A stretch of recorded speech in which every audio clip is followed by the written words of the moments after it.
In 2017, 566 people died of accidental overdose deaths in the Dayton area of Montgomery County, Ohio. In 2018, we cut that number in half. Here's how we did it.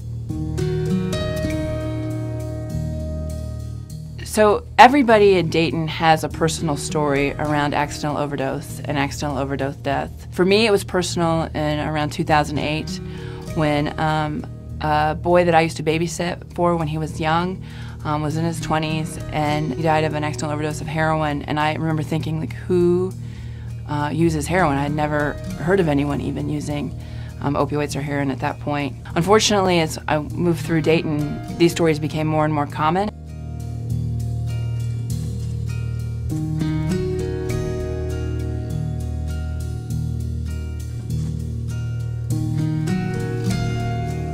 This epidemic is hitting the whole country, but Dayton was ground zero for this epidemic. So we had to bring our whole community together, and we did what we call as a collective impact model, where more than 50 organizations came together to a team called the COAT team, the Community Overdose Action Team.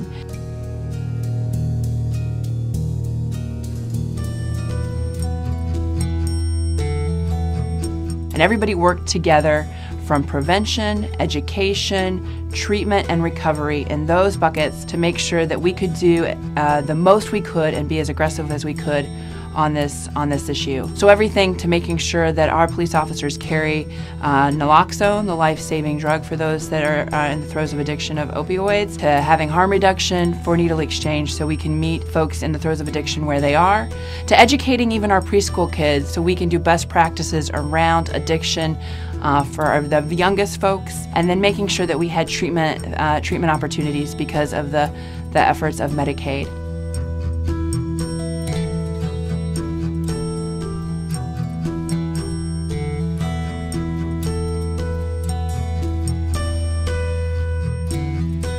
You must have Medicaid to help make sure everyone has access to health care. The Affordable Care Act made this happen so we could make sure that we had treatment.